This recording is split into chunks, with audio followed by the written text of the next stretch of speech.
Oke, Assalamualaikum warahmatullahi wabarakatuh. Saya Al-Jufri Mahmud.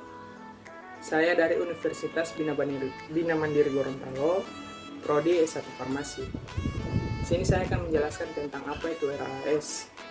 RAAS yang berarti sistem renin-angiotensin-aldosteron adalah sistem hormon yang mengatur tekanan darah dan cairan dari elektrolit keseimbangan serta sistemik resistensi pembuluh darah.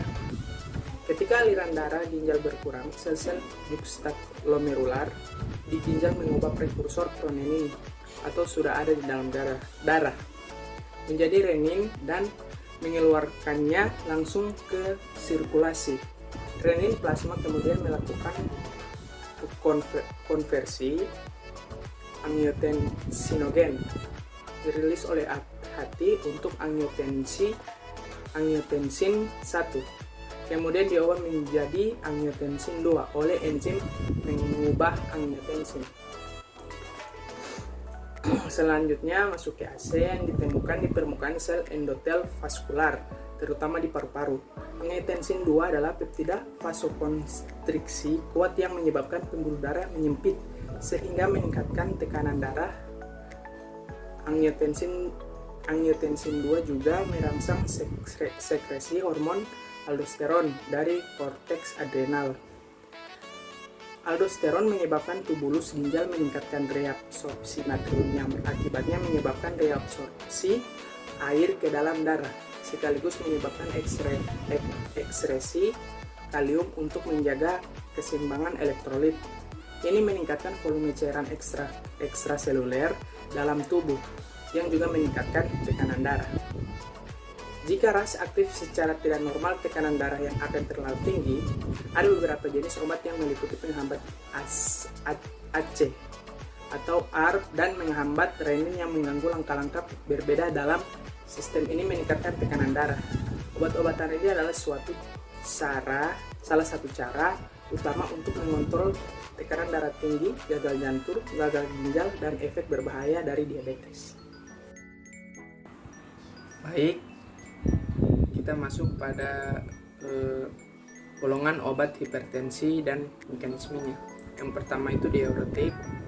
Obat golongan diuretik sering disebut sebagai pil air, sebab obat ini bekerja dengan cara membuang kelebihan sodium dan air di tubuh melalui urin. Saat mengonsumsi obat ini, Anda akan merasa sering ingin buang air kecil. Dengan berkurangnya jumlah cairan di pembuluh darah, maka tekanan darah pun akan ikut menurun. Contoh obat hipertensi yang masuk ke dalam golongan obat diuretik antara lain acetazolamid, chlorothalidone, hydrochlorothiazide, indapamid, dan metalozone. Kemudian berikut golongan yang kedua yaitu beta blocker. Obat hipertensi golongan beta blocker bekerja dengan cara mengurangi efek adrenalin pada jantung dan pembuluh darah jantung. Selain itu, obat ini juga memperlambat detak jantung dan mengurangi tekanan kerja berlebih pada jantung serta pembuluh darahnya. Contoh obat masuk dalam golongan beta blocker diantaranya adalah acebutolol, atenolol, betaxolol, propanolol, labetalol, bisoprolol, penbutolol, sarfedilol, dan metaprolol. Kemudian yang berikut golongan yang ketiga itu yaitu AC inhibitor. Angiotensin conversion enzyme atau AC inhibitor adalah golongan obat hipertensi yang bekerja dengan cara mencegah tubuh memproduksi hormon angiostensin yang bisa membuat pembuluh darah menyempit. Dengan berkurangnya jumlah hormon ini, maka pembuluh darah akan tetap terbuka dan tekanannya pun akan stabil dengan angka normal. Contoh obat yang masuk dalam golongan ini yang pertama yaitu captopril, kedua benazepril, enalapril, fosinopril, lisinopril, meoxapril, ramipril, dan perindopril. Yang keempat yaitu calcium channel blocker atau CCB. Obat ini bisa bekerja untuk semua otot di tubuh dan membentukkan kalsium untuk keluar dan masuk sel otot. Obat golongan CCB membentuk kalsium masuk sel otot jantung dan pembuluh darah. Hal tersebut kemudian akan membuat kerja jantung menjadi lebih ringan dan pembuluh darah menjadi lebih rileks. hasilnya tekanan darah akan menurun.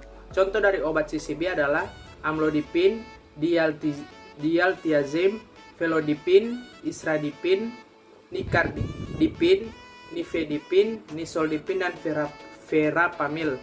Dan golongan terakhir, yang golongan kelima, yaitu angiotensin 2 atau angiotensin 2 reseptor blockers atau ARB. ARB sama seperti obat hipertensi golongan AC inhibitor. ARB juga bekerja dengan cara melindungi pembuluh darah dari hormon angiotensin. Untuk bisa bekerja, hormon ini perlu berikatan dengan reseptor. Dan obat golongan ARB akan mencegah ikatan itu terjadi sehingga tekanan darah bisa menurun. Contoh obat ARB antara lain kandesartan, eprosartan, irbesartan, losartan, temisartan, dan valsartan. Oke, terima kasih. Hanya itu yang bisa saya sampaikan. Lebih dan kurangnya saya mohon maaf. Wabillahi taufiq wal hidayah. Wassalamualaikum warahmatullahi wabarakatuh.